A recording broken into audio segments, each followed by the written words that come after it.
$600 per ounce. Visit crushthestreet.com/gold IPO.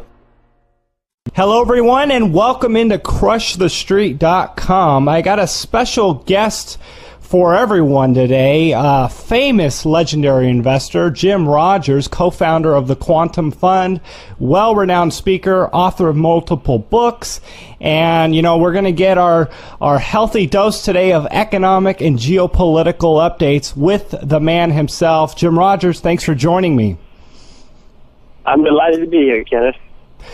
Jim, today on Zero Hedge, we saw CNN's Greed and Fear Index hitting highs that we haven't seen since 2014. So we're seeing this greed aspect where there's a lot of fear and there's a lot of greed, and investors are getting greedy in the stock market, and the S&P 500 actually hit new high today.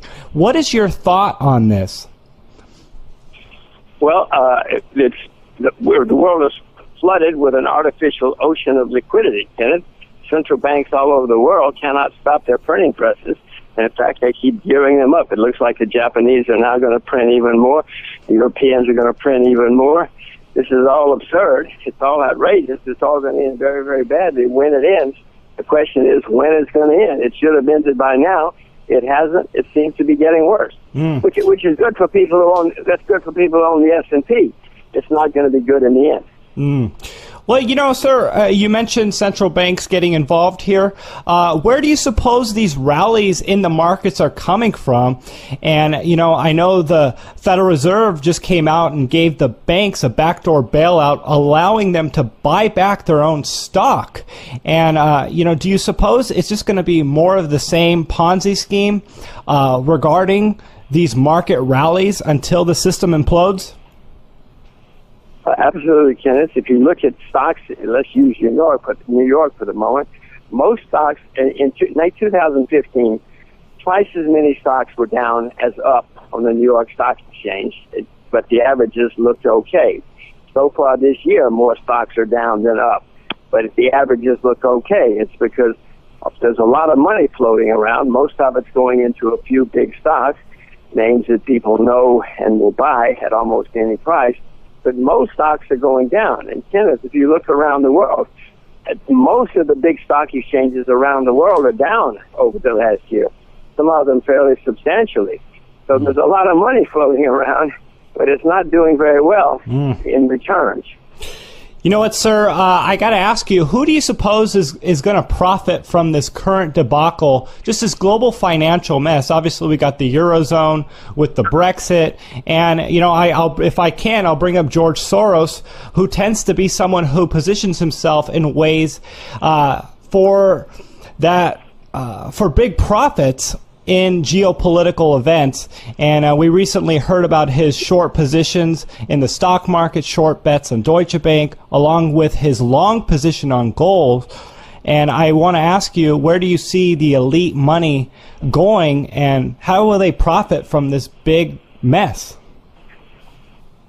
Well, I repeat that most stocks are down and most stock markets are down around the world. Most people are not doing well in their investments unless they happen to own a lot of bonds, and this year unless they happen to own gold. But most things are down, Kenneth. I'm not sure who's making the money. Maybe the short sellers are making money in the various markets around the world. But unfortunately, people are not getting good returns. Many hedge funds, as you know, are closing, and there are thousands of hedge funds now, but the returns are not there. You also see that most mutual funds are not doing well. We're in a period where most people are not making money, not doing well, unless you happen to own the S&P and those few stocks that always go up, or you own bonds and gold. Those are the things that are up this year. Yeah. Well, Deutsche Bank is reminding me a lot of a Lehman Brothers in 2008, and I'm actually hearing that the Deutsche Bank implosion will make Lehman Brothers look like a small bank in Idaho going under. Would you agree with what we saw in 2008 in Lehman Brothers and what we're seeing now with Deutsche Bank looking eerily similar? If Deutsche Bank goes broke, you can forget all the comparisons you've used in the last two or three decades. in the world, but the Deutsche Bank is the largest bank in Germany. It's a gigantic institution. It has trillions of dollars in derivatives, off-balance sheet derivatives. If that goes, you look out the window because you're going to see a gigantic storm coming. Well, let's shift our focus over to China. We know China is accumulating gold on and off record. And, I'm wondering, do you feel that China is positioned stronger to absorb a massive shock to the fiat currency system than, say, the U.S. and the Eurozone, considering its gold that it's importing? Well, it does have a lot of gold. And it's interesting, if you go to China, and you walk down the street, you'll see a lot of gold shops where people can go in and buy and sell gold if they want to. This is a phenomenon that did not exist 15 years ago. It's only been in the last few years that this has happened. And so the Chinese public has been buying a lot of gold.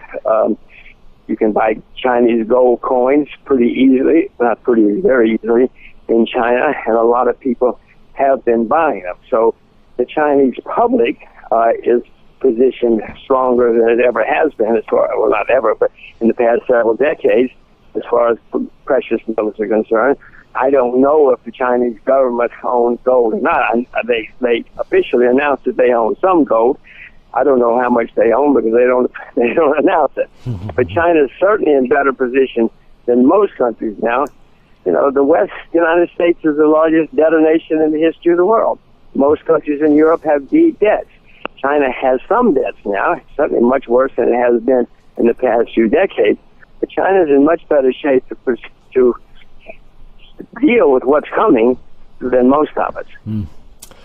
Well, Mr. Rogers, I'd like to get your closing thoughts here. Bill Gross, the Bond King, says investors should be now worried about just getting their money back to them, a return of their money versus a return on their money. And just kind of with that theme in mind, what are your final thoughts here? Well, he's correct about that. Even if you own government bonds, if the governments don't declare bankruptcy and don't default, what they'll do is just print a lot of money. So Russia went bankrupt in the early 90s. All the pensioners got paid. They just got paid in worthless money. So they didn't default, and that's what's likely to happen this time around. You may get your money back, but actually the facts are you're not getting real money back. So he's right. You better worry about the return of your money. Gold and silver is one thing that many people have been using to at least have some assets if it all falls apart, but there may be other assets too. Well, it really does seem like the bull market is kicking into gear here with gold, seeing what we're seeing in 2016 in U.S.